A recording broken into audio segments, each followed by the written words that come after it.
now that we're a month removed from Ireland's disastrously defeated family and care referendums, it's worth looking back at some of the claims that were made by our politicians in the run-up to that vote. As you may recall, early on in that campaign, Fine Gael Minister Neil Richmond told the public that this would have serious consequences for immigration law. I'll let the man himself explain in his own words. Take it away, Neil. This is moving to not just modern time vernacular, but it has serious consequences, particularly when we think of immigration law and proving that someone is family member or family reunification. This will allow that to be accommodated as well. So this was naturally concerning to many voters, as you might imagine, because Ireland is already struggling to cope with immigration and asylum seeker intake as it is, and yet here we had a government minister on the telly telling us all that this referendum would make it easier to bring even more people into the country. So what was the government's response to this particular concern that the public had raised? Well, they totally dismissed it as nonsense. Justice Minister Helen McEntee went so far as to throw her own party colleague under the bus, saying that Neil Richmond was totally wrong and effectively the people should just disregard what he had said as a load of tripe and rubbish. Your party colleague Neil Richmond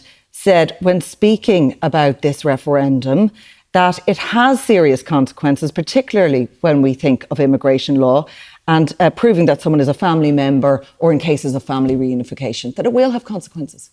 So our immigration law is set out by government. The family reunification law that we have at the moment is very clear and it's very narrow for specific reasons. It's between a parent and a child.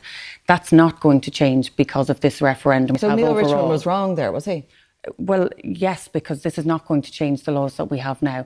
There are not going to be suddenly an influx of people coming saying that they now have a different application that they can apply here because the law is very clear. Here now, McEntee said. Don't be listening to that Neil Richmond fella. Sure, what would he know? That lad says all kinds of crazy things. You couldn't trust him as far as you could throw him. Trust me, Helen McEntee, when I say that it won't impact on immigration at all. You can take that to the bank. That was what the government told the public during the televised debates in the run-up to this referendum, which seems fairly cut and dry, wouldn't you think? The minister has spoken, that should be the end of the matter. Case closed, right? Well, like Detective Columbo, there's just one more thing that's bothering me about all this, because part of me wonders what Helen McEntee's department officials thought about this particular issue. Did they agree with her that a constitutional change would not have any impact on immigration law? If only there was some way that we could find out what Department of Justice officials thought about all this. Well, lucky for you, there is a way to find out, because thanks to a Freedom of Information request submitted by my Gript colleague Gary Kavanagh, we now have the internal email discussions of Irish Department of Justice officials discussing their thoughts on the referendum proposal amongst themselves. In June of 2023, the Irish Department of Justice issued an internal survey to their own staff who work in the areas of immigration, and they asked these officials, what impact do you guys think this proposed referendum might have on your work and the Irish immigration system more broadly? And so the staff gave their thoughts and their responses in detail, and we can see exactly what they said. I would add, by the way, that Gary tried to get his hands on these documents before the referendum vote had taken place, but the department delayed releasing them for as long as possible, so that's why we're only seeing them now. Regardless, let's now take a look at what one senior Department of Justice researcher said about the idea of the referendum, shall we? The summary of all legal issues so far is that the amendments as currently worded will massively restrict the state's ability to regulate its immigration system. It is not an exaggeration to say that it will be extremely difficult and perhaps impossible to maintain a meaningful immigration system should the people accept these amendments. They then added, the state has been able to maintain an immigration system so far precisely because Article 41, that is the article of the Irish Constitution that defines the family, is applied to a small, tightly defined group of people. The state will not be able to regulate immigration if this protection is applied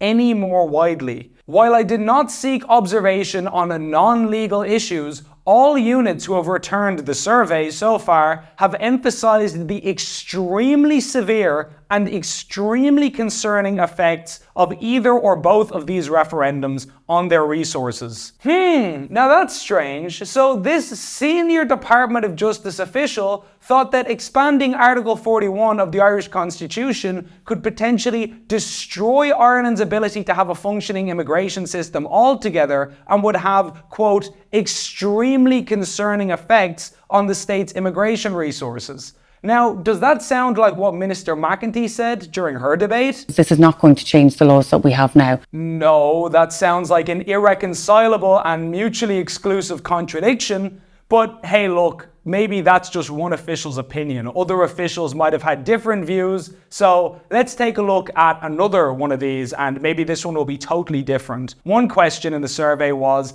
if constitutional protection is extended to non-marital families, how, if at all, could this affect your unit's work? What will change? One official replied, the International Protection Office needs a clear definition of who is included in family. Broadening the definition to include siblings or nieces and nephews could lead to an increase in family reunification claims for those granted refugee status and overwhelm the system. We need a tight definition. So apparently at least some people in the International Protection Office thought that this constitutional change could potentially overwhelm the system. There are not going to be suddenly an influx of people. But again, maybe they're just crazy. I mean, that's just two people's view. Let's take a look at what the visa unit had to say. I mean, surely they agree with Minister McEntee, right? Article 41 consideration for family members of Irish nationals who are adult siblings,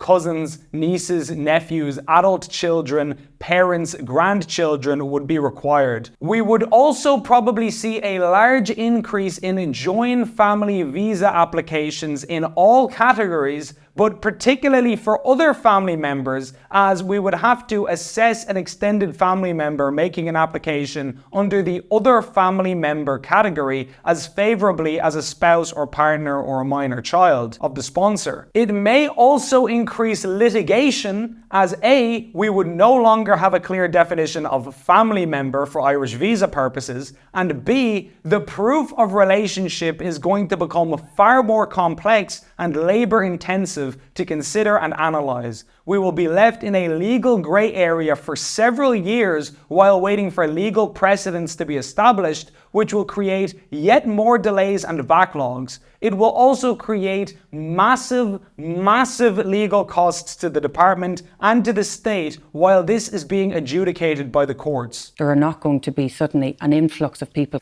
Yikes. Now, this is starting to get harder and harder to explain. It's not over yet though. Let's take a look at one more. Maybe this is the one where it all turns around for McEntee. Come on, let's do this. Is there a definition of a family member? How far will it extend, i.e. parent or guardian or grandparent or anyone who provides emotional support? If a non-national, otherwise without permission to remain in the state, ought to be permitted to enter and or remain in the state where that would facilitate the provision of support and care to other persons, this could undermine immigration control and the ability to control the entry of non-nationals. It could trigger an influx of unaccompanied minors who are considered at risk and may be granted protection in light of this, only to have a family member enter the state, then to care for them. There are not going to be suddenly an influx of people. Now, to try and explain all of this away, the government may try to claim, well, this was back last June, so the final referendum wording hadn't been hammered out yet, and we were putting different proposed wordings to the staff than we saw in the actual referendum itself. I don't know if they would say that, but they could, hypothetically, if we wanted to be extra charitable.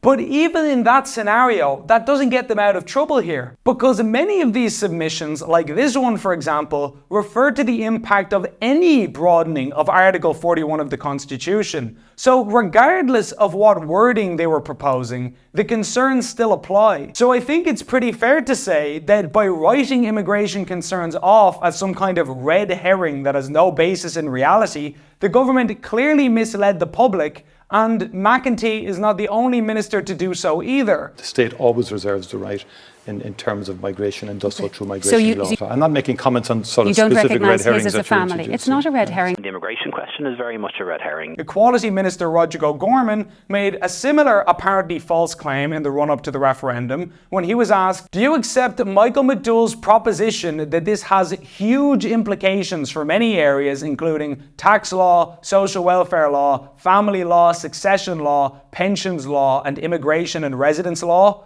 O'Gorman replied, no, he's wrong on that, because the very clear legal advice we've received throughout from the Attorney General is that these items will not be impacted by what we're proposing to amend in the Constitution. And yet, when the Ditch website leaked the Attorney General's advice from several months prior, here's what the Attorney General had to say in reality. Policymakers will be required to offer greater weight to the rights of non-marital families, including in childcare, immigration, and social welfare. Now you look at these two statements and you tell me if you can see a problem here. Really take a moment to drink it in and process the words that you're seeing on screen. If the minister has some other Attorney General advice that says something else and has a reasonable explanation for this, then he's more than welcome to produce it. But we've seen no such thing to date. Right now, it looks like a blatant contradiction. O'Gorman told the public that the Attorney General said the referendum would not impact on social welfare law, family law, or immigration law, and yet the only Attorney General advice that we have says it would require politicians to give greater weight to all of those areas.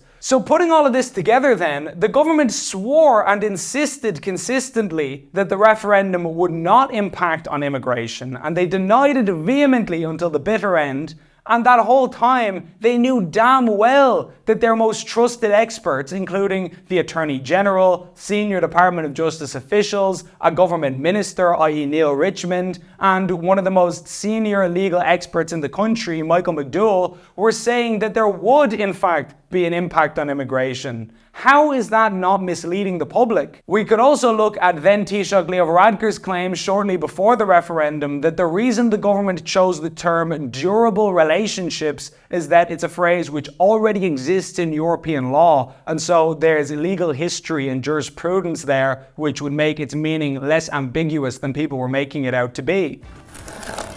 Okay, what is a durable relationship? It's a word that already exists in legal jurisprudence, there in European law. That's the reason why we chose it. While durable relationship might be a new term in our constitution, it's not a new term in law. It's there in European law, it's there in case law. And yet, meanwhile, Roger O'Gorman said in the Dáil that the government definition of durable is not influenced by the EU law definition and has a totally different meaning. The definition of durable that we are seeking to put into the Irish Constitution is not influenced by the EU law definition of durable. So there is that term durable within European law, but Irish constitutional law can have a different meaning. So either we are to believe that the Taoiseach and the relevant minister didn't know why they had chosen a particular referendum wording, which seems utterly preposterous and fundamentally incompetent, or they simply misled the public. Once again, I'll leave it up to you to decide. You may also recall that Media Minister Catherine Martin falsely claimed that the Constitution said a woman's place is in the home, when this had already been confirmed to be utterly false by the Electoral Commission, i.e. the body set up by Martin's own government to try and combat electoral misinformation. The case law of the Supreme Court is quite clear that that doesn't mean women's place is in the home. When I then asked the minister if she would correct her false statement and delete this post so as not to mislead the public any further about an upcoming referendum, she doubled down and insisted that she was in fact right, defying her own agency that again her government had set up to regulate misinformation. Will you be deleting that tweet or otherwise correcting this error? It is equivalent to implying that a woman's place is in the home.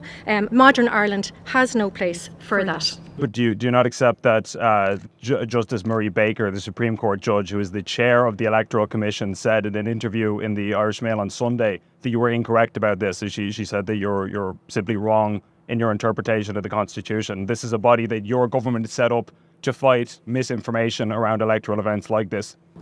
As I said, for many women, the import is that provision is quite clear. Indeed, as I said, it's often referred to the woman in the home provision. Now at this point, I hope it goes without saying that these people can never talk about the dangers of misinformation ever again. They have utterly forfeited that right by this spectacular display of outright falsity. Their credibility in that regard is permanently gone, and this should mark the end of the misinformation label being used as a cudgel in any kind of future political discussion. I hope we can all agree. In conclusion, I would also just stress that we would not know about any of this if it wasn't for the amazing work of Gript's Gary Kavanagh chasing down these FOIs. So if you want to support that kind of journalism, please consider a monthly subscription via the link on screen to help us report on these kinds of stories. It's more important now than ever at this moment in Irish history to support independent media, and your help is what keeps us being able to cover this kind of critically important news story.